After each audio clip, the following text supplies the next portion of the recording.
Assalamualaikum warahmatullahi wabarakatuh. Perkenalkan, kami peserta Latsar CPNS golongan 2 kelompok 4 kelompok 2 yang berisikan Korol Ari Ikhwana, Wahyu Riyandi Saragi, Lola Astuti Manurung, Minar Register Sitorus, dan Iva Sakdia yang diselenggarakan oleh Badan Pengembangan Sumber Daya Manusia Provinsi Sumatera Utara dengan pengampu Ibu Nurmayana Siregar, SE MSI, akan menjelaskan mind mapping core value ASN kolaboratif. Kolaboratif terbagi dari dua kelompok besar, yaitu konsep kolaboratif dan praktik dan aspek normatif kolaborasi pemerintah. Konsep kolaboratif terbagi menjadi tiga. Yang pertama ada definisi kolaborasi, kemudian ada kolaborasi pemerintahan, yang ketiga whole of government, konkretisasi kolaborasi pemerintahan. Pengertian atau definisi kolaborasi.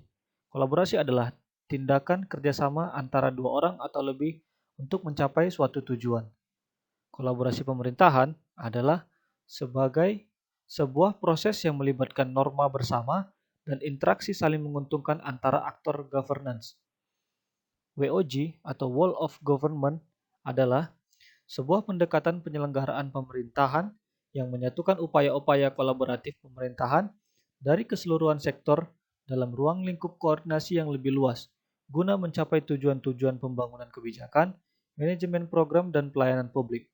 Oleh karenanya, WOG juga dikenal sebagai pendekatan interagency, yaitu pendekatan yang melibatkan sejumlah kelembagaan yang terkait dengan urusan-urusan yang relevan. Nah, kemudian dari praktik dan aspek normatif kolaborasi pemerintah, yaitu terbagi menjadi 4. Ada panduan perilaku kolaboratif, faktor keberhasilan kolaboratif dalam konteks organisasi pemerintah, beberapa aspek normatif kolaborasi pemerintahan, dan studi kasus kolaboratif. Ada 6 kriteria kolaborasi. Yang pertama, forum yang diprakarsai oleh lembaga publik atau lembaga. Kedua, peserta dalam forum termasuk aktor non-state. Yang ketiga, peserta terlibat langsung dalam pengambilan keputusan dan bukan hanya dikonsultasikan oleh agensi publik.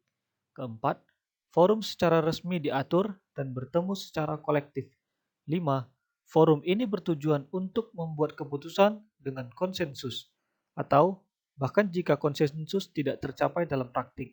Dan yang terakhir keenam, fokus kolaborasi adalah kebijakan publik atau manajemen. Ada 3 tahapan dalam melakukan assessment terhadap tata kelola kolaborasi. Yang pertama, mengidentifikasi permasalahan dan peluang. Dari sini kita bisa memecah menjadi 3 pertanyaan. Apa masalah utama yang harus tangani? Kemudian, siapa faktor kunci yang mempengaruhi keputusan di bidang ini? Yang terakhir, apa yang bisa kita capai bersama? Tahapan yang kedua, yaitu merencanakan aksi kolaborasi. Di tahapan yang kedua ini kita bisa memecah menjadi 3 pertanyaan juga. Yang pertama, bagaimana kolaborasi dapat dipertahankan? Kemudian yang kedua, bagaimana kita mengukur kemajuan dan belajar sambil berproses. Yang ketiga, apa yang bisa kita lakukan terlebih dahulu.